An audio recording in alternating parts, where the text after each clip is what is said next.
How to clean a microwave without harsh chemicals. Brooklyn, New York edition. Looking for a natural way to clean your microwave in your Brooklyn, New York home? Here's a simple, chemical-free method to remove grime and odors in just a few steps. 1. Prepare the solution.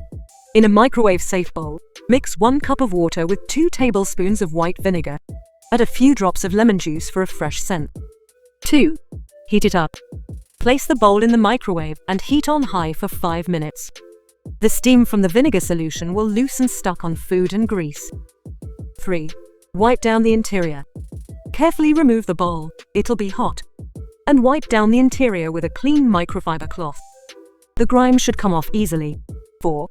Clean the turntable.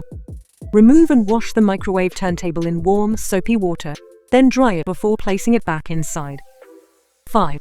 Final touches. For extra shine, wipe the microwave door with a vinegar solution or glass cleaner. Now your microwave is sparkling clean, without harsh chemicals. Enjoy the freshness in your Brooklyn, New York kitchen.